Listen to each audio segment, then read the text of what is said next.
کرم ساقه خار. کرم ساقه خار عبارت از کرمی است که در داخل ساقه درختان پوست رکنده داخل ساقه درختان میشه و سوراخ ایجاد میکنه که نل زایلم و فلویم که وظیفه زایلم انتقال دهنده آب و مواد معدنی است ریشه به ساقه و وظیفه فلویم عملیه فتوسنتز که برای ریشه انجام میشه.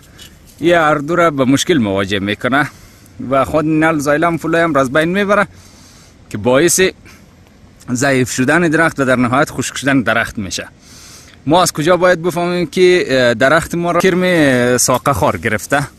کرم ساقه خار همچین علایمی میره داره. میبینی ساقه به این شکل سوراخ شده و یا به این شکل مثلا پودری که کرم خورده توفالش افتاده پایین، این از داخل درخت افتاده پایین که ما حالا را روش جلوگیریشی و روش از بین بردن کرم ساقه خار را حال براتون توضیح میتونم. طوری که میبینید این توفاله را کرم ساقه خار داده بیرون.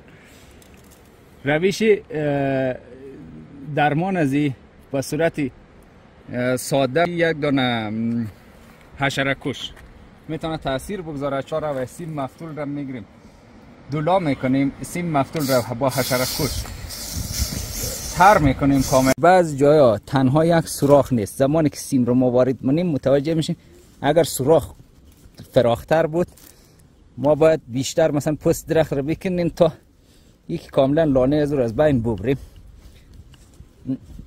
بعض جاها هم سوراخ رو به سوراخ دیگه وصل کرده مثل این. باید میتونیم این کاملا یک کاری کنیم که از بین ببریم. مانندی بالایی رو اگر شما ببینید یک سوراخ بزرگتر ایجاد کرده.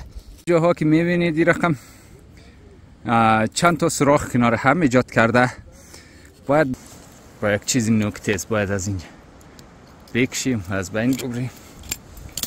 حالا ما قیچی ده اختیار ما، شما میتونید با چاقو یا سایر چیزایی که در اختیار شما هسته کلا از بین ببرین.